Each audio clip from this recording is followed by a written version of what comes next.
ಚೈನಾದಲ್ಲಿ ಪ್ರಧಾನ ಮೋದಿ ಹತ್ಯೆಗೆ ಸಂಚು. ಕಾರಿನಲ್ಲಿ ಕರೆದೊಯ್ದು ಪಾರು ಮಾಡಿದ ಪುಟಿನ್. ಹೌದು, ಢಾಕಾದಲ್ಲಿ ಯುಎಸ್ ಅಧಿಕಾರಿಯ ನಿಗೂಢ ಸಾವು ಬಿಚ್ಚಿಟ್ಟಿದೆ ಹಲವಾರು ಸ್ಫೋಟಕ ರಹಸ್ಯಗಳನ್ನು.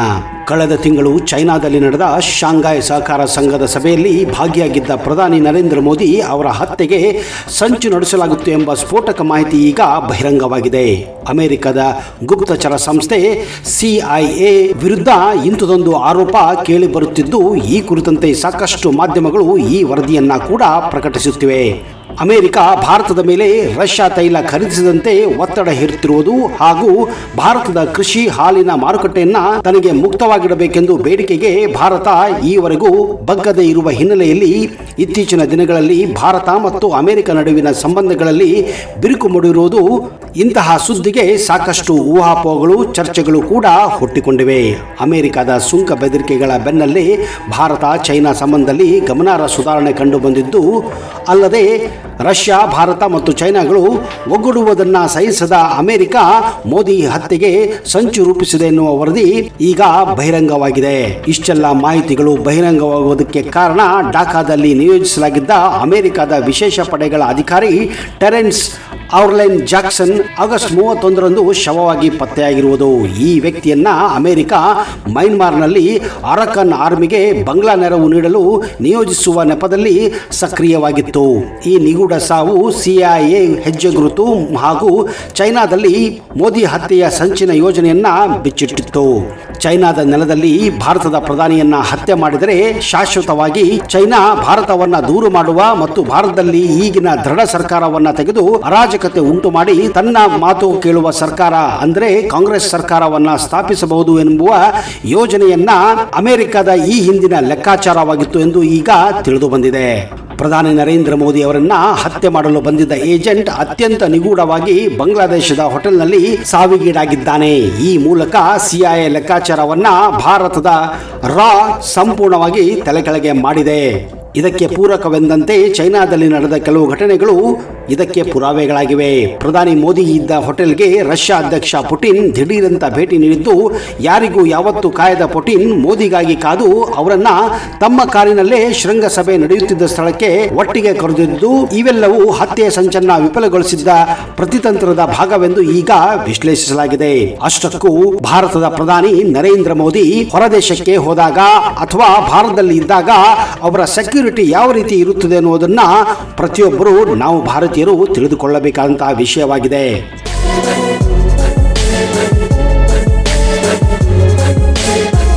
ಇಡೀ ವಿಶ್ವದಲ್ಲಿ ದೊಡ್ಡ ದೊಡ್ಡ ದೇಶಗಳ ಪ್ರಧಾನಮಂತ್ರಿಗಳಿಗೆ, ಪ್ರೆಸಿಡೆಂಟ್ಗಳಿಗೆ ಹೈ ಸೆಕ್ಯೂರಿಟಿ ಇದ್ದೇ ಇರುತ್ತದೆ.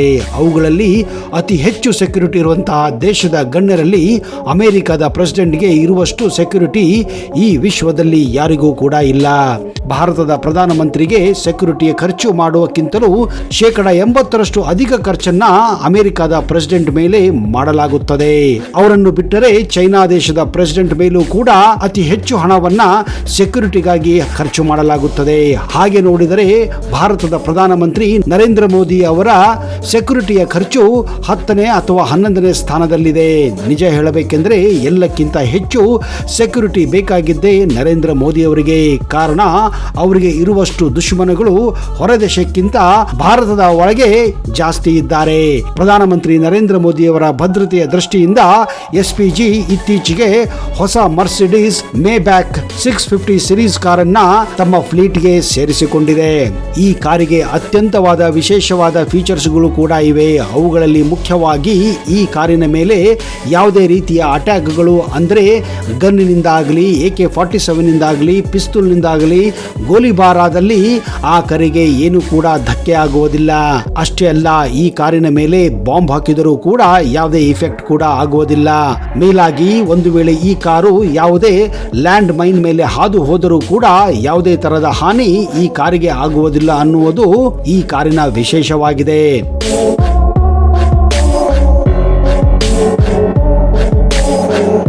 ಭಾರತದ ಪ್ರಧಾನಿ ಬರೀ ದೇಶದ ಒಳಗೆ ಮಾತ್ರ ಅಲ್ಲದೆ ಹೊರದೇಶಕ್ಕೂ ಹೋದಾಗ ತಮ್ಮ ಸೆಕ್ಯೂರಿಟಿಗಳ ಜೊತೆ ಈ ಕಾರನ್ನು ಕೂಡ ತಮ್ಮ ಫ್ಲೀಟ್ನಲ್ಲಿ ಹಾಕಿಕೊಳ್ಳುತ್ತಾರೆ.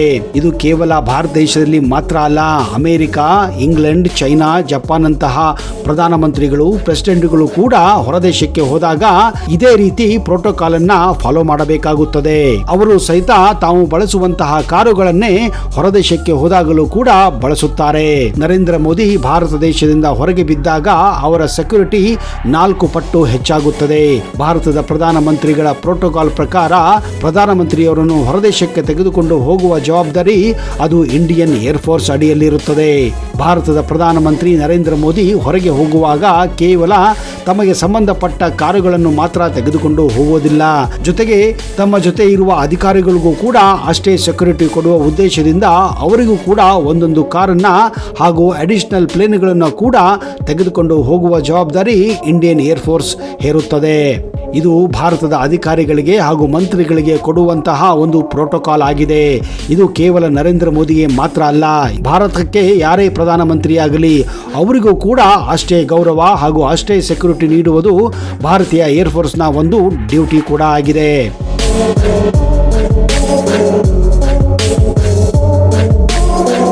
ಪ್ರಧಾನಮಂತ್ರಿಗಳ ಸೆಕ್ಯೂರಿಟಿ ಕಾರ್ನಲ್ಲಿ ಅತಿ ಮುಖ್ಯವಾಗಿದ್ದು ಜಾಮರ್ಸ್. ಈ ಜಾಮರ್ಸ್ಗಳು ಕನಿಷ್ಠ ಪಕ್ಷ 500 ಮೀಟರ್ ದೂರದಿಂದಲೇ ಬಾಂಬ್ಗಳನ್ನು ಡಿಫ್ಯೂಸ್ ಮಾಡುವ ಶಕ್ತಿಯನ್ನು ಕೂಡ ಹೊಂದಿರುತ್ತವೆ. ಅಷ್ಟೇ ಅಲ್ಲದೆ ಪ್ರಧಾನಮಂತ್ರಿಗಳ ರಕ್ಷಣೆಗಾಗಿ SPG 30 ಸೆಕ್ಯೂರಿಟಿಗಳ ಜೊತೆಗೆ ಇರುತ್ತಾರೆ. ಪ್ರಧಾನಮಂತ್ರಿಗಳ ಸುತ್ತಲೂ ಚಕ್ರವ್ಯೂಹದ ಹಾಗೆ ಬಾಡಿಗಾರ್ಡ್ಗಳ ಒಂದು ಟೀಮ್ ಇರುತ್ತದೆ. ಪ್ರತಿಯೊಂದು ಹೆಜ್ಜೆಯಲ್ಲೂ ಕೂಡ ಅವರು ಸುತ್ತಮುತ್ತ ನಡೆಯುವ ಆಕ್ಟಿವಿಟೀಸ್ಗಳನ್ನು ತೀಕ್ಷ್ಣ ನೋಟಗಳಿಂದ ನೋಡುತ್ತಿರುತ್ತಾರೆ. ಒಂದು ವೇಳೆ ಹೊರದೇಶದಲ್ಲಿ ಅಚಾನಕ್ ಆಗಿ ಪ್ರಧಾನಮಂತ್ರಿಗಳು ಬೇರೆ ವಾಹನವನ್ನ ಅಂದರೆ ಬೇರೆ ಕಾರನ್ನ ಹತ್ತುವ ಪ್ರಸಂಗ ಬಂದಾಗ ಮೊದಲು ಅಂತಹ ವಾಹನವನ್ನ ಕಾರುಗಳನ್ನ SPG 1 ಗಂಟೆ ಮೊದಲೇ ಅವುಗಳ ಸಂಪೂರ್ಣ ಪರೀಕ್ಷೆಯನ್ನ ಮಾಡುತ್ತಾರೆ ಹಾಗೂ ಅವರು ಹೋಗುವ ಹಾದಿಯನ್ನ ಯಾವ ರೀತಿ ಸೆಕ್ಯೂರಿಟಿ ಇದೆ ಅಂತ ಪರೀಕ್ಷೆ ಕೂಡ ಮಾಡಲಾಗುತ್ತದೆ. ಕೆಲವೊಮ್ಮೆ ಭಾರತದಲ್ಲಿ ಶಾರ್ಟ್ ಡಿಸ್ಟೆನ್ಸ್ ಪ್ರವಾಸ ಮಾಡುವಾಗ ಪ್ರಧಾನಮಂತ್ರಿಗಳು ಹೆಚ್ಚಾಗಿ ಹೆಲಿಕಾಪ್ಟರ್ ಕೂಡ ಬಳಸುತ್ತಾರೆ. ಅಲ್ಲಿಯೂ ಕೂಡ ಅವರಿಗೆ ಕೆಲವು ನಿರ್ದಿಷ್ಟವಾದಂತಹ ಸೆಕ್ಯೂರಿಟಿಗಳನ್ನು ಕೂಡ ಅಳವಡಿಸಲಾಗಿರುತ್ತದೆ. ಪ್ರಧಾನಮಂತ್ರಿಗಳು ಓಡಾಡುವಂತಹ ಪ್ಲೇನ್ ಹಾರಾಡುವ ಮೊದಲು ಕನಿಷ್ಠ ಪಕ್ಷ ಅರ್ಧ ಗಂಟೆ ಮೊದಲು ಆ ಒಂದು ಏರ್ ಸ್ಪೇಸ್ನಲ್ಲಿ ನೋ ಫ್ಲೈಯಿಂಗ್ ಝೋನ್ ಅನ್ನ ಕ್ರಿಯೇಟ್ ಮಾಡಲಾಗುತ್ತದೆ. ಅಂದರೆ ಆ ಸಮಯದಲ್ಲಿ ಬೇರೆ ಯಾವ ವಿಮಾನಗಳು ಓಡಾಡುವ ಹಾಗೆ ಇರುವುದಿಲ್ಲ.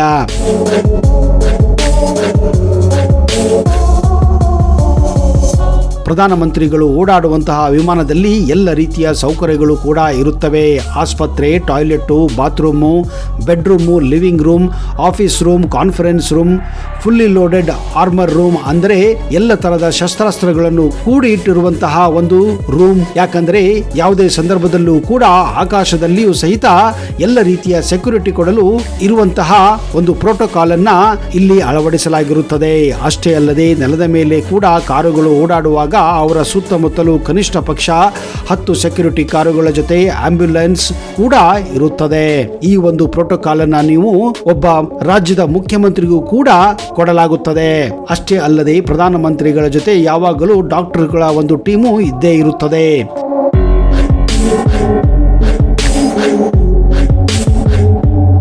ಈಗ ನರೇಂದ್ರ ಮೋದಿ ಅವರ ದಿನನಿತ್ಯದ ಬಗ್ಗೆ, ಅವರ ಚಟುವಟಿಕೆಗಳ ಬಗ್ಗೆ ಮಾತನಾಡೋಣ. ನರೇಂದ್ರ ಮೋದಿ ಅವರು ಹೆಚ್ಚಾಗಿ ತರಕಾರಿಗಳನ್ನು ತಿನ್ನಲು ಇಷ್ಟಪಡುತ್ತಾರೆ. ಮೊದಲನೇದಾಗಿ ಅವರು ಶುದ್ಧ ಶಾಕಾಹಾರಿಯಾಗಿದ್ದಾರೆ.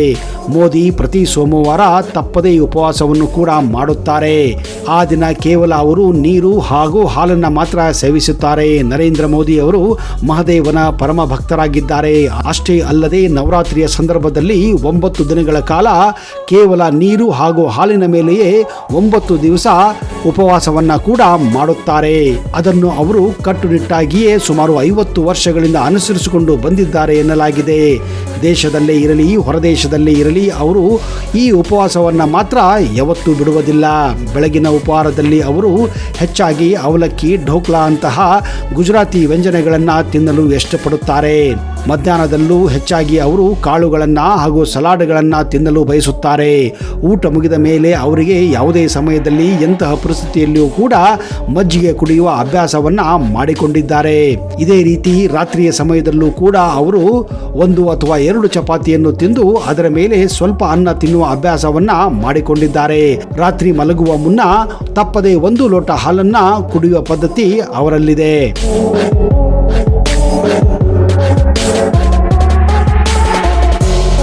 ಅವರ ಈ ಊಟದ ಅಭ್ಯಾಸವನ್ನು ನೋಡಿದರೆ ಅವರ ಊಟದ ಖರ್ಚು ಪ್ರತಿದಿನ 400 ರಿಂದ 500 ರೂಪಾಯಿ ಆಗುವ ಅಂದಾಜಿಸಲಾಗಿದೆ. ಪ್ರತಿನಿತ್ಯ ಪ್ರಧಾನಿ ನರೇಂದ್ರ ಮೋದಿ ಅವರು ಕನಿಷ್ಠ ಪಕ್ಷ 30 ನಿಮಿಷಗಳ ಕಾಲ ಧ್ಯಾನವನ್ನು ಕೂಡ ಮಾಡುತ್ತಾರೆ ಎನ್ನುವ ನಂಬಿಕೆ ಇದೆ. ನಿಮಗೆ ನೆನಪಿರಲಿ ಸ್ನೇಹಿತರೆ, ನರೇಂದ್ರ ಮೋದಿ ಪ್ರಧಾನಮಂತ್ರಿ ಆಗಿದ್ದಾಗಿಂದ ಇವತ್ತಿನವರೆಗೂ 1 ದಿವಸವೂ ಕೂಡ ರಜೆಯನ್ನು ತೆಗೆದುಕೊಂಡಿಲ್ಲ ಅಂದ್ರೆ ನಿಜಕ್ಕೂ ಅಚ್ಚರಿ ಪಡುವಂತಹ ವಿಷಯವೇ. ಯಾಕಂದ್ರೆ ಸಾಮಾನ್ಯ ಮನುಷ್ಯನಿಗೆ 1 ದಿನವೂ ರಜೆ ತೆಗೆದುಕೊಳ್ಳದೆ ಕೆಲಸ ಮಾಡುವುದು ಸಾಧ್ಯವಾಗದಂತಹ ವಿಷಯವಾಗಿದೆ. ಭಾರತದ ಪ್ರಧಾನಮಂತ್ರಿ ನರೇಂದ್ರ ಮೋದಿ ಪ್ರತಿದಿನ ಬೆಳಗ್ಗೆ 4 ಗಂಟೆ 30 ನಿಮಿಷಕ್ಕೆ ತಪ್ಪದೆ ಏಳುತ್ತಾರೆ. ಅವರು ಬೆಳಗ್ಗೆ ಏಳಲು ಯಾವುದೇ ಅಲಾರಂ ಅನ್ನು ಕೂಡ ಬಳಸುವುದಿಲ್ಲ.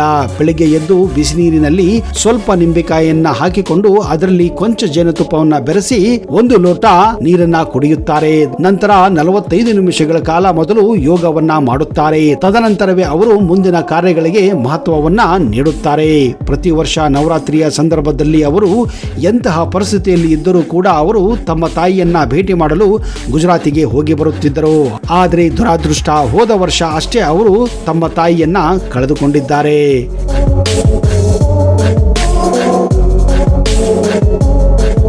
ನೋಡಿದಿರಾ ಸ್ನೇಹಿತರೆ, ಒಬ್ಬ ಪ್ರಧಾನಮಂತ್ರಿಯ ಸೆಕ್ಯೂರಿಟಿ ಯಾವ ತರ ಇರುತ್ತದೆ, ಅವರ ದಿನಚರ್ಯ ಯಾವ ತರ ಇರುತ್ತದೆ ಎಂದು.